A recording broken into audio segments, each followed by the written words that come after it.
Welcome to Unstuck by Nicole, a little perspective in your pocket to help you think differently, lead differently, and hopefully get unstuck from whatever is keeping you where you are. Now, we often think freedom comes from having fewer rules, fewer commitments, and fewer expectations. But what if the opposite is true? What if the right kind of structure actually creates more freedom than living without it? And what if the real shift isn't the structure itself, but giving yourself permission to build a life that actually works for you? And that's exactly what we're exploring in today's conversation with someone who actually sits across the intersection of structure, strategy, and self-awareness. So my guest today is Pei Ling, the founder of The Art of Structure. Hi, Pei. Hey, Hi. thank you for having me. Thank you for being here. And Pei helps individuals and businesses bring clarity, organization, and intention to the way they work and operate. And you have quite a fantastic background. It spans across creative operations, project management, production, and change management. And you have a real gift for creating order from complexity. Hello. Hi. Quite the introduction. I have to think, I want to actually start by just saying, Pei, like one of the things I really admire about your approach is that you don't necessarily see success and well-being as these kind of competing priorities. Instead, you've built like a very intentional professional life that supports your energy, your nervous system, and the way that you actually naturally work. So would you actually just start off by telling us a little bit about the way that you work and what you've created for this? Yes, so I'll go back a little step just in terms of how I was in that grind, that hustle culture, where I was working against my energy, just doing all the time, and taking a step back from that and realizing that I just felt so misaligned. Yeah. And I wanted to just try and feel more in alignment and live more intentionally. And it has been really small baby steps to kind of get to that point. But it's just being much more mindful about how you approach life, how you navigate it, the decisions you make, and just defining success in a way that aligns with you as opposed to the expectations of everyone around you. I love that. And I think you just said something which really stood out to me. You used this word misaligned. And I think for some people, they'll probably really resonate with that feeling. And for others, they may be experiencing feelings around this, but may not understand or recognize that it's due to misalignment. So when you were in that state of flux, shall we call it, how did you know you were there? Were you thinking it or were you feeling it, or what was it that made you realize that you were in misalignment?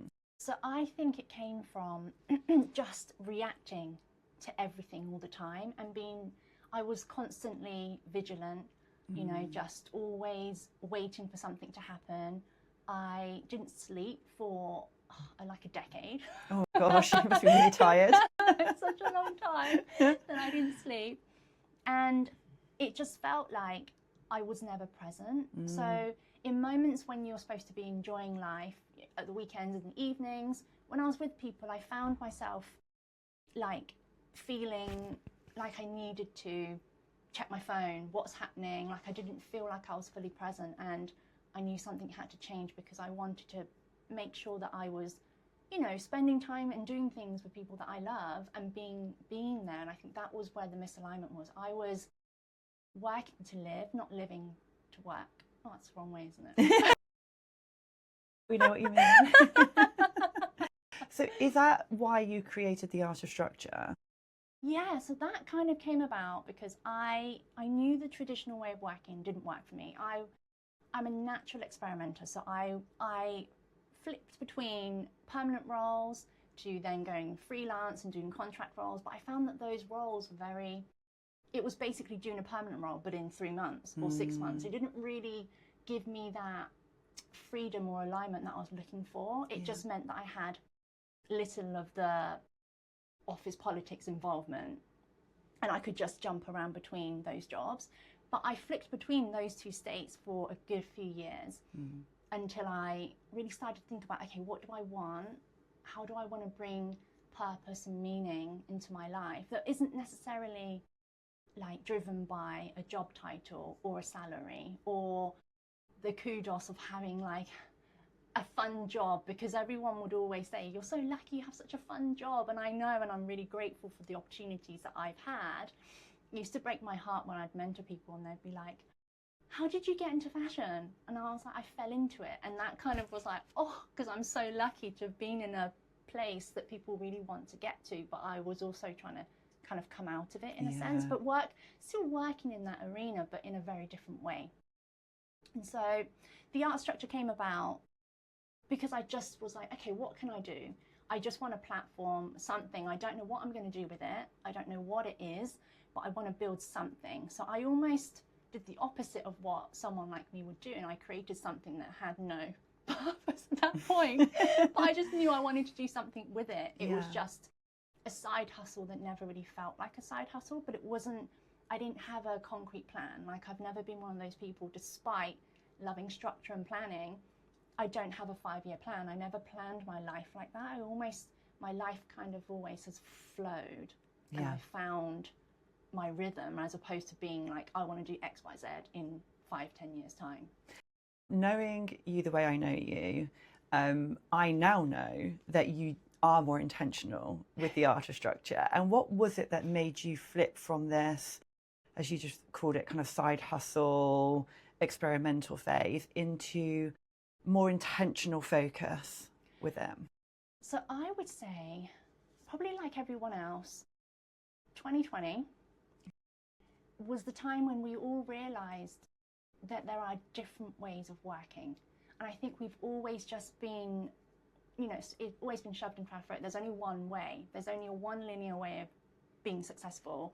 You get a good education, you find a good job, you work your way up, it's like a grocery list, like a shopping list. You go and do all these things, you tick it all off, and then you lead a happy life. And I think a lot of us have got to that stage and felt like something was missing, like that didn't feel fulfilling. And I feel like there was only ever one direction that we were given in life, and you rarely saw people branching out and doing different things. And you're seeing it now, and I think a lot of that came from COVID and people working from home, and realizing that actually I think I work really well at home as opposed to an office. We've all been shoehorned into this office way of working, and that was the biggest instigator for me. I was super lucky when I was in a role in Amsterdam and I had one day working from home, and so I had that feel of it 2 years before, and I was like, oh my God, I get so much more done at home. I'm far more productive. I don't have the distractions.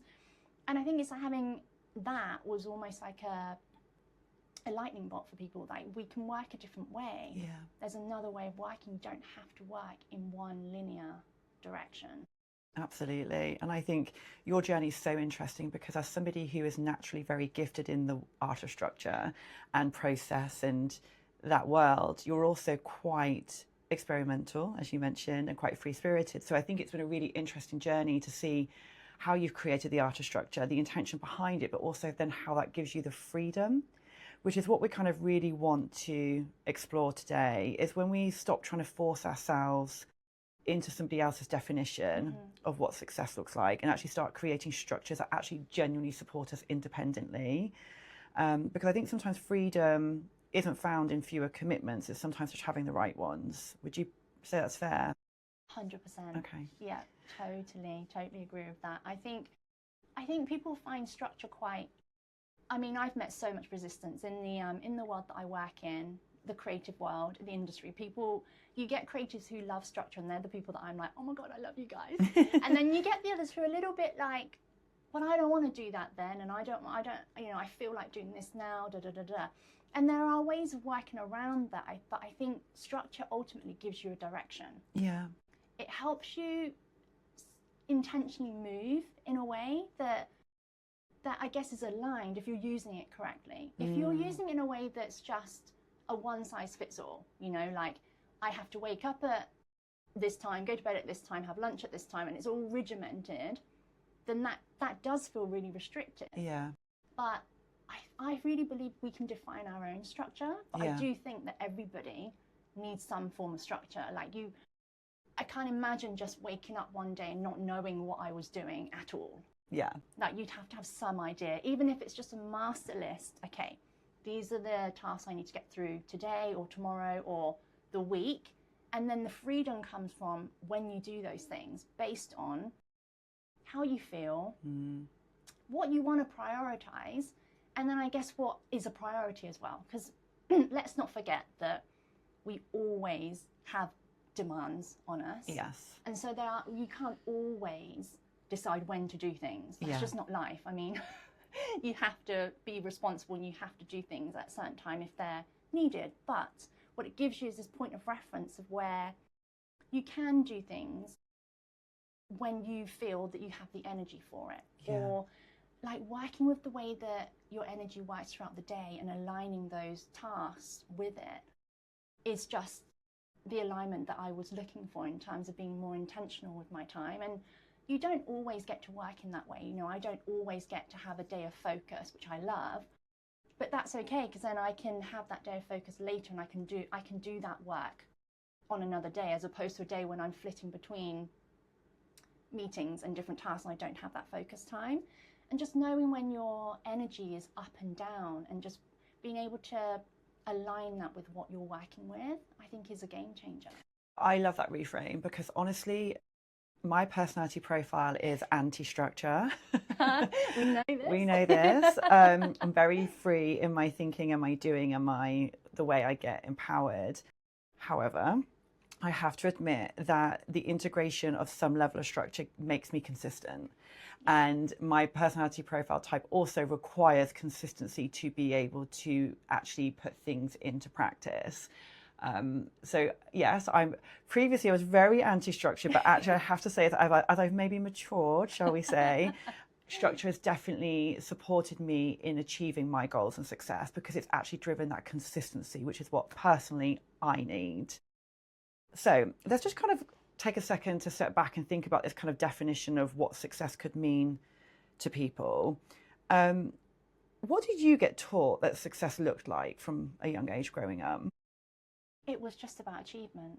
Yeah. Doing as much as you can, getting the title, the salary, the accolades, and that was it really, just grinding. And no one really talked about, resting or being intentional, value and impact. It was all about optimization and metrics and how to just do more. Yeah. And it was almost, that was the value in doing. And now I see there's so much value in being and just taking a pause, having some spaciousness, because I used to be exactly like that. I would plan, I knew what I was doing every minute of the day, like every second of the day. I would just be cramming things.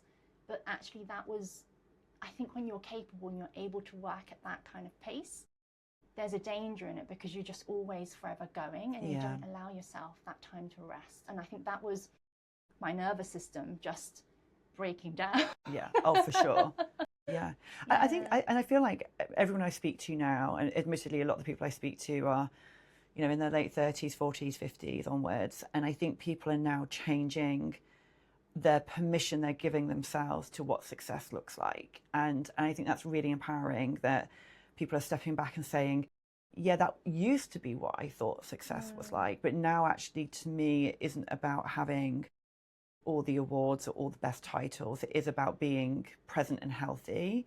And it's just been a huge shift. Have you noticed that with the people that you work with, that there's a change and desire for that? Yeah, absolutely. So I think there was that resistance, we'll go back to COVID, because I think that was such a pinnacle time for people to realize that there was a different way of working. Yeah.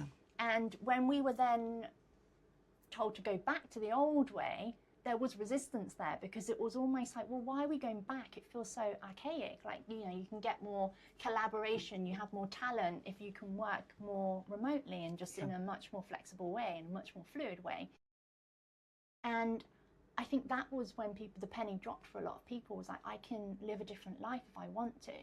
But we've also got the flip side that that's not for everyone. Like, I actually do feel that traditional way of working does suit some people. Now, you mentioned earlier about your nervous system. Yeah. Obviously something I'm quite passionate about. And I'm just curious, what role did your nervous system play in you having the realization that you need to change the way that you were approaching work and success? Oh my God, such a massive part. I was just tired and wired all the time. Yeah. I was on edge. It's the way that I would say I was on edge. I felt like I was on a hamster wheel. I was reactive and not responsive. I wasn't present. I just felt, now when I talk about it, I'm almost getting the PTSD of what it felt like to have that fear, like, you know, when you're just constantly like feeling that heightened pressure and that anxiety. But now I think that was such a massive part, and I had to change something. And the first thing that I could change to look after myself and bring myself back to some sort of like baseline was my sleep. So sleep now is like my #1 priority. Like, I have to make sure I get sleep. And that means I have like a certain bedtime routine, as in I go to bed at a certain time, I wake up at a certain time, just so I get those hours. And it doesn't, again, that's structure. Yeah. But it's not rigid. Like, those are the hours that I like to stick to. But if there's a football game on, let's say, or there's a party, or I know there's something, I will intentionally know that I am committing to something that will, you know, be detrimental to my sleep. Yeah. So then I don't plan, you know, anything too intense for the next couple of days so I can recover. So I would never do like a presentation the next day. Like, that would just be mad. So it's almost like you have that structure, but then you can have that flexibility within it. And I think that's I think that's what a lot of people have that misconception of structure, is that they feel like it's this rigid thing. Yes. But it's not. And also with the habits it builds, it doesn't really matter when you do them. It's just doing it every day. So a small habit every day is also part of how structure works. I love that. And I can totally relate to the sleep as a priority. My husband and I, actually, it's like one rule in our house is we don't mess with each other's sleep. I mean, it's a big one. Yes. It's a big deal, because without that, you can't put structure in place. You can't even put intention in place when you're constantly exhausted. So you changed your sleep habits first. And one of the simple things that you did was implement the kind of routine of bedtime, wake time. And that's quite a simple thing to do, actually. And I think quite often people don't realise how powerful that tiny tweak can be to your sleep health. Yes, exactly. And I think the other thing that I had to do in order to get sleep was not work. So I would work until, I don't know, let's say 11, 12. And then I'm wired and I can't sleep because I've just literally just closed my laptop and gone to bed. So now I allow myself like at least an hour before screen, like no screen time for an hour before bed, because I know me as a person, I'm hypersensitive and get overwhelmed and overstimulated easily, that I can't have screens that late at night. But again, if I have to work late on something, I will. But if I know that, I plan it in and I work in alignment with that. I love that. So let's actually go back to the bigger piece that we're here to talk about, structure. What does structure actually mean to you? For me, it's the parameters for exploration. Oh, wow. That should be on a t-shirt. Okay, love that. Tell me a bit more about what that means. By having the structure in place, you allow yourself the freedom to explore. Yes. Because you know what you'll do, like you've got X amount of hours a day, and it's not, let's not be regimented. You've got X amount of hours a day, and it's not about planning loads of stuff. Let's say you plan in 4 hours of your 8-hour day. You then have 4 hours to explore, do what, you know, inspires you. Obviously, this is just based on if you don't have a rigid day at work where you've got certain tasks you need to do, but even so, you can still plan your day. Yeah. You know, you still, even if you work for someone else and not yourself, you can still plan your day around how you work best. You know, don't put a brainstorm in after lunch if that's when you're, you know, dipping. You know, do that in the morning if that's when you're more focused and aware and more energized. So it's just little things like that, and I just feel that structure has given me the parameters to be able to explore more. Why do you think certain people, myself originally included, I know what you resist resist structure. Why do you think that is something that quite often people resist? Do you think it's because people feel like they're being told what to do? Yes. Okay. Yeah. And so you hate being told what to do. No, I don't. I also hate being told what to do, but I'm very good at being told what to do. Yes. So it's very conflicting. So that's why I had to kind of get out of that traditional way of working, because when you're also conscientious and able to do that kind of stuff, you then give all the time. There's no stopping point. And I probably still work just as much as I did back then, but it's on my terms. And that's what makes the difference, is that I decide when I want to do something.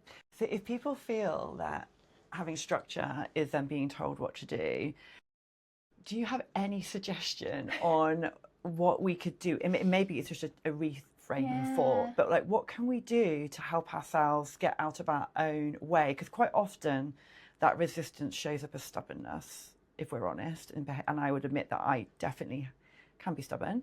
I'm just wondering, like, what would you recommend someone could do to try and help remove that barrier? I guess, where is that resistance coming from?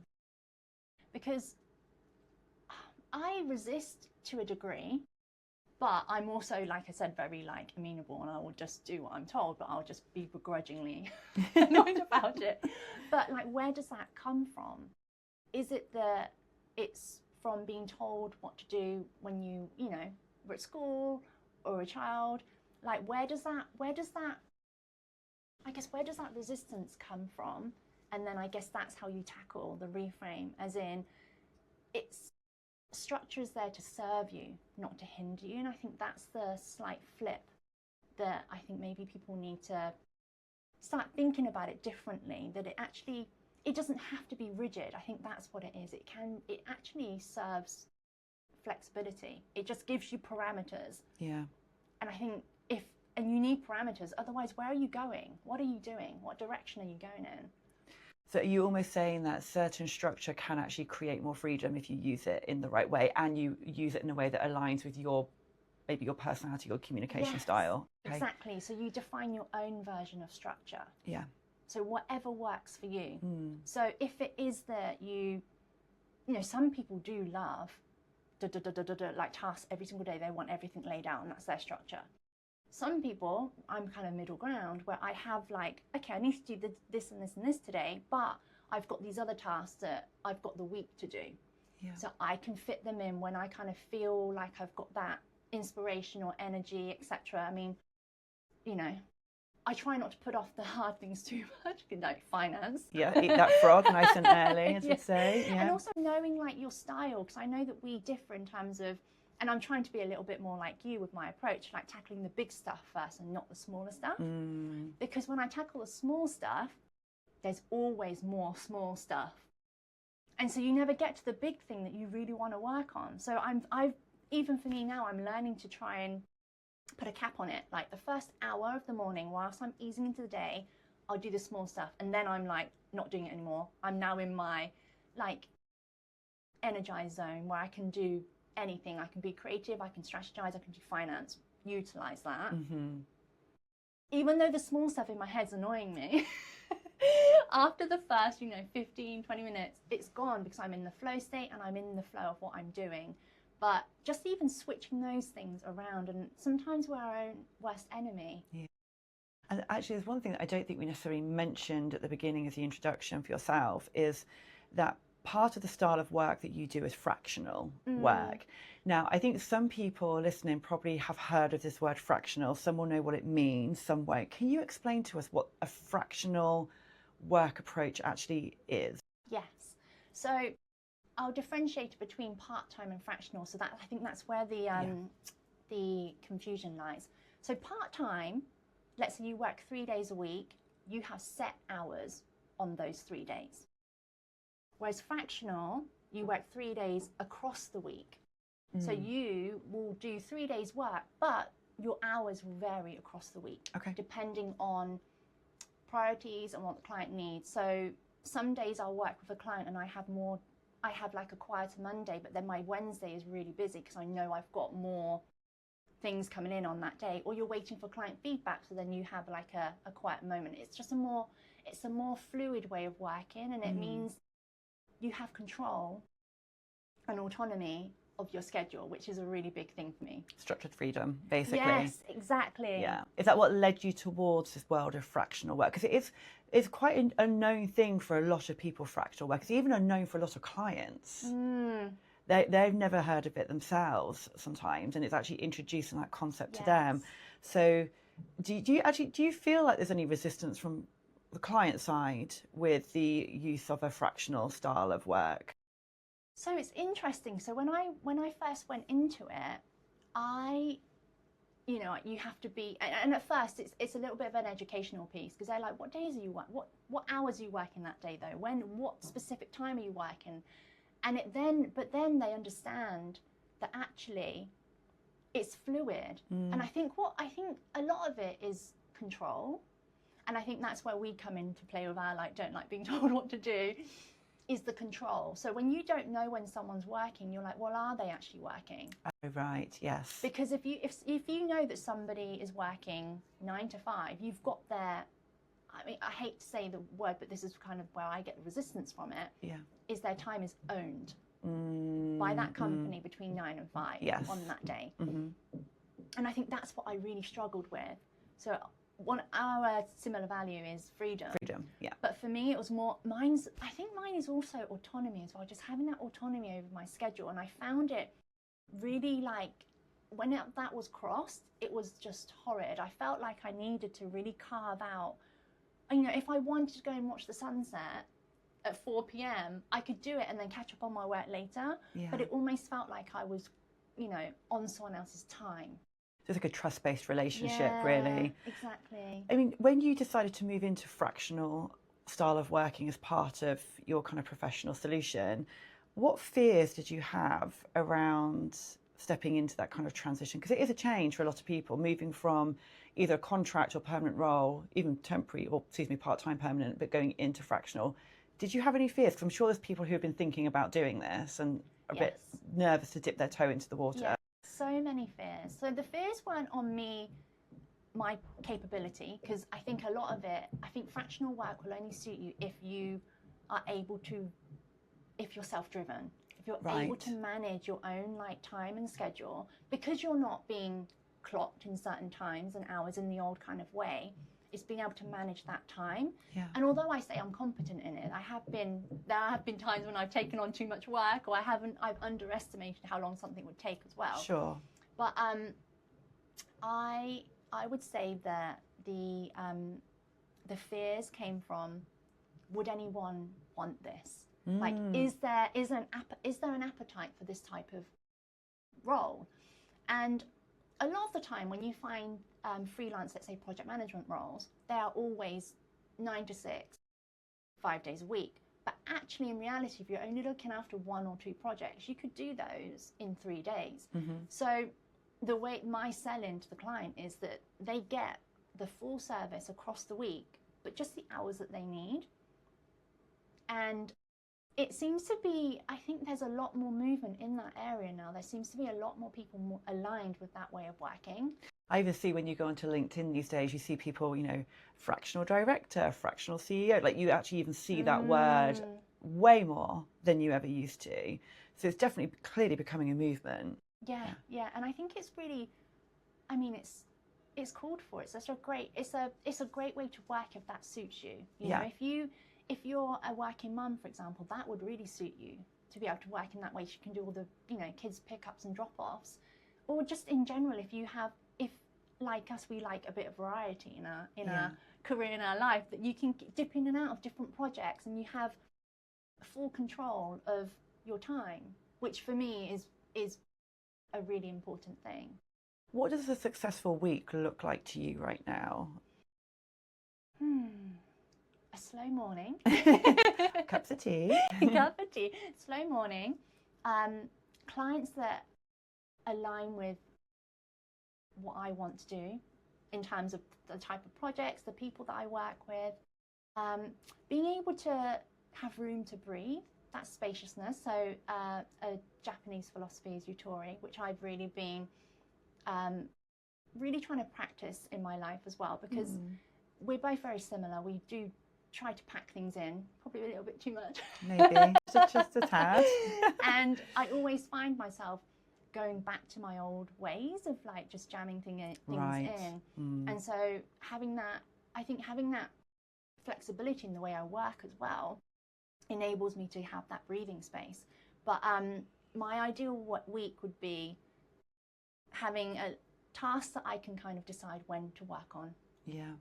And working on a time that suits me, you know. Sometimes I will have a bit of a dip in the afternoon and I can't do anything, but then it'll pick up in the evening and I'll work, you know, until 10 p.m. Yes, of course. So it's having that flexibility to be able to work to my energy. Yeah, I love that. And I actually have noticed over the last probably year for myself, one of the things that now reflecting on it actually is a type of structure, is that I protect my mornings ideally until 10 a.m. Like as much as possible, I attempt to not have a phone call or a coaching session or delivering anything pre 10 a.m.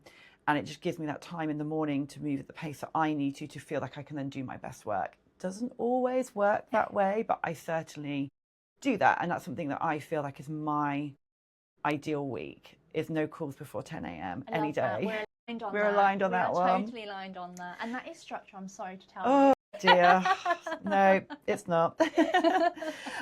One thing that I adore about an area that you have moved into with not only your personal passion, but also you've integrated it into your work, is that you have actually started to incorporate astrology and kind of layered that as an underpinning of some of the services that you provide.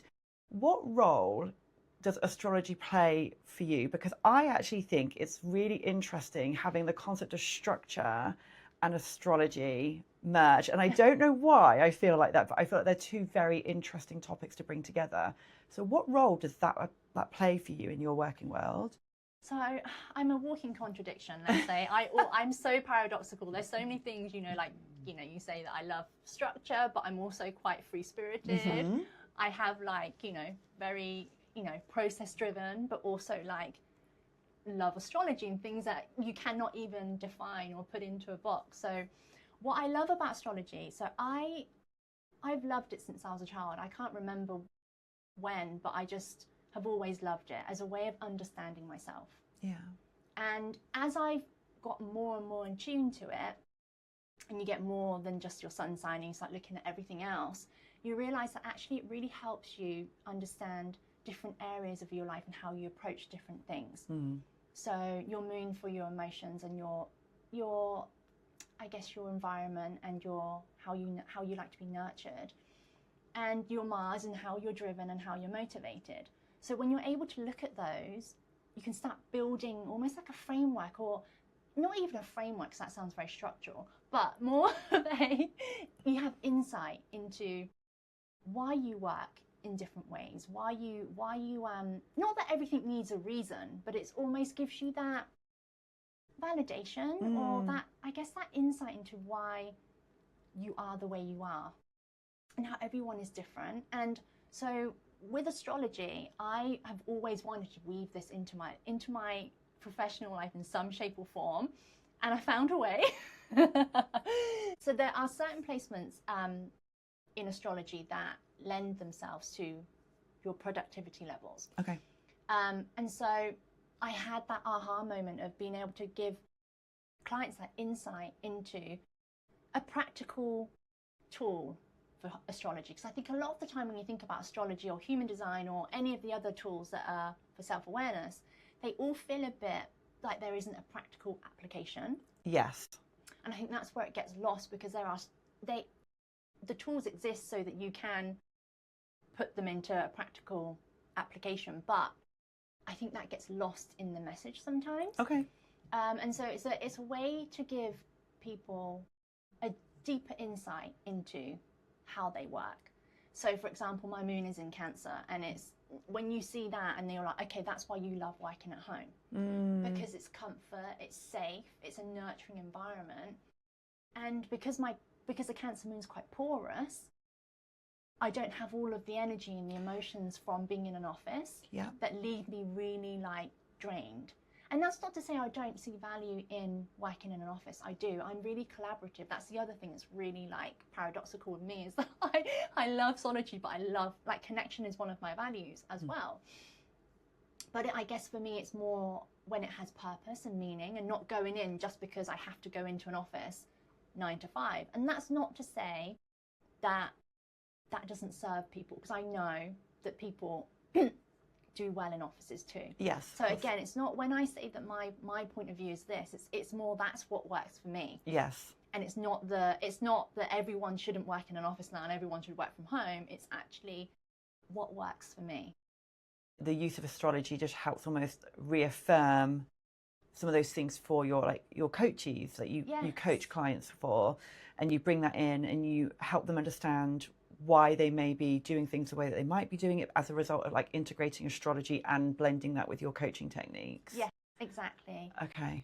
And there's another spin on astrology where it's something I've been learning over the past couple of years, where you look at the current transits and how they then work with your birth chart. So it's understanding now.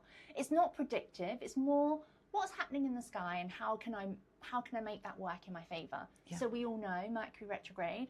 Let's not launch anything then. No, let's do that. No. Let's read our messages 5 times over. Let's allow enough time to get to places, because there are likely going to be delays. I had one today. Yes, me too. So it's just then being aware of those things that are happening, so you can then align what you want to do in the world with that. But it's not to be protected. It's not to say, if you actually, I launched the Light of Structure during a Mercury retrograde. You did? I know, I did. And that was, it wasn't intentional, but I wanted to do a soft launch the week before, just so that, for my sanity, to make sure that when I launched it, it actually didn't have any mistakes and it actually worked. Yes. So again, it was one of those weird things that I did, but it's that, again, it's not a rule. It's there as an insight, and you can take it on board or not. So if somebody's listening right now and they're curious on, okay, so Pei Ling, you have the art of structure, you coach, you work with clients, and you integrate astrology. If they were like, I want to know more and I would like to understand what you could do for them, how would you describe to them the way that you use astrology with your clients? So I would say that it helps you understand yourself, so then you know how you work best. Yeah. So you help them just literally empower themselves to move forward. I think we've been looking at productivity wrong. I think that self-awareness, I think productivity is the result of self-awareness. Interesting. So right now I feel that I'm the most productive I've ever been because I'm in alignment. Yeah. As opposed to before, where I seemingly was doing lots of stuff and working really late, but actually none of that stuff really added value or didn't really feel productive. Sometimes you can be doing loads of things and that means you're productive, but it doesn't feel like you're achieving anything. Yeah, I get what you mean. Yeah. Whereas sometimes in a day you can achieve 1 or 2 really big things and you feel so productive, compared to a day when you've ticked like 20 things off your list and you're like, oh, that was like, it doesn't have that same impact. Yeah, I love that. I think, when we think about structure, productivity, even maybe the absence of self-awareness, it can sometimes keep people feeling a little bit stuck, potentially. And I would love to get your thoughts on, like, what do you think keeps people most stuck? And I think when I say stuck, I mean they're not quite sure where they're going. Maybe they feel like they're lacking direction. Maybe they feel like they're in the wrong career, like that type of essence of stuck. What do you think keeps people most stuck in their world? This is a hard one. It's a big one. Yeah, I would go with choosing certain misery over uncertainty. Ooh, tell us more about that. So both are hard, but one is restrictive and one is expansive. And I think a lot of the time, and this was even for me, like not knowing what I was going into. But for me, staying in the misery I was in already it trumped. It was too much. Like I had to get out. So the uncertainty was a better option. But I think, again, that's probably partly to do with my personality, where I do experiment a little bit more. But I was scared.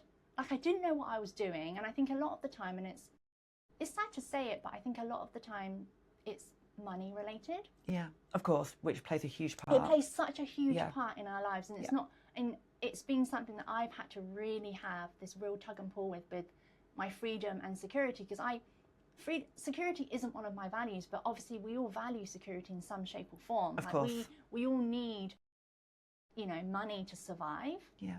And I think that plays a huge part in how we then want to design a life that works for us, or whether we then stick to what we know. And it's having that honest conversation with yourself, like, which one is more of value? And so my value was more in freedom. Yeah. Because being in that situation was just hurting my soul. It did. It was draining you. Yeah, it was just hurting my soul. And I was like, I need to leave that. But they're both hard. They're just hard in different ways. What's one belief around success that you have had to let go of? The accolades. Mm-hmm. So not necessarily in terms of titles or promotions or salary. It was more that I had such a fun job. I would message you and be like, I'm working with this model today. You did. I remember this. And it all seemed so like glitz and glamour. But beneath it all, it was just really stressful for me. That type of environment works well for you if you thrive on reactivity. Yeah. But that's it. I mean, I can do it, but I don't want to do it. Yeah. I think that's the difference. Like, sometimes you're good at something and you feel like that's what you should be doing, but actually it's not. It's almost like how your strengths can be a liability. Yes. It's a little bit like that. Yeah, thank you very much for plugging that episode. It was a great episode. Everyone watch it. One really kind of last question I really want to just drill into here. I think, quite often when people are listening to these types of podcasts where it is about becoming unstuck, it may be that it resonates with them at some point in their life. And I think if somebody listening feels very trapped by the life that they've currently built for themselves, what's the first thing you believe they should consider? Take a moment. Yeah. As in a pause. Go for a walk or sit in stillness for like 10 minutes. Okay. And really ask yourself, what do I want? And if there was no expectation, let's forget about like needing the security, the money. If there was no expectation, what would you want to do? How would you want to live your life? And then the structure comes in. What's the one thing that you... thing that you can do? Then it's like, okay. And that's a big question in itself. So that will take a while to marinate and for you to really... Because I don't think we ask ourselves what we want. When we give ourselves the space to ask, we just end up living a life and we're almost on autopilot. And we don't really give ourselves the time and space to be like, what do I actually want? How do I want to live my life? And then thinking about one small change or shift that you can make. It could be, for me, or sleep, and then boundaries. I needed boundaries. Yeah.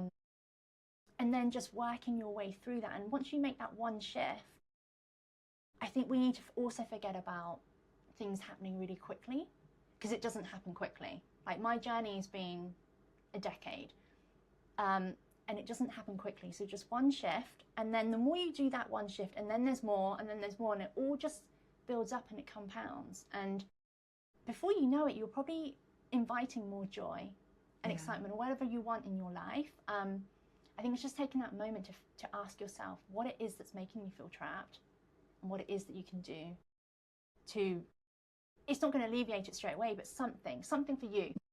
Thank you so much for sharing all that with us today. We've gone through quite a lot. We've looked at structure, fractional work, and we've also integrated astrology into the whole conversation. So considering it's a structure-based conversation, we've been very fluid with our journey, which I adore.